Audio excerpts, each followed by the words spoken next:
जी अस्सलाम वालेकुम। आज अभी मैं पहुंचा हूँ तफ्तान। ये उसका रेलवे स्टेशन है कोहे तफ्तान के नाम। ये सामने बिल्कुल बॉर्डर है। ये आप देख सकते हैं वो सामने ये टावर के साथ ईरान का ये झंडा लगा हुआ है।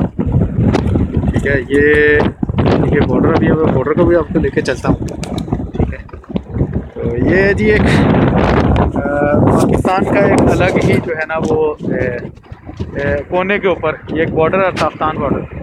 तो यहाँ पे आए, इसका रास्ता बड़ा मज़े का है, थका देने वाला है, लंबा रूट है, लेकिन यह है कि बहुत मज़े का है। ये मेरी बाइक ने मेरा बहुत साथ दिया है, ठीक है, और ये मज़े की बाइक है, ठीक है, और आप किसी बड़ी बाइक पे ही आए यहाँ, तो बड़ा मज़े का जी। ये आपको थोड़ा सा व्यू दिखा दूँ।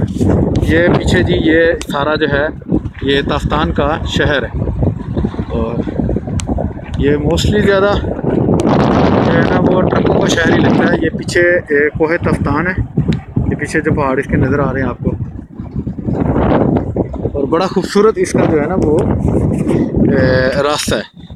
ख़ास तौर पे जो रास्ते में संडे क्रॉस के बाद सैंडोज आते हैं, रेत के टीले, बहुत ज़बरदस्त वहाँ की बाइक बड़े एहतियात से चलानी।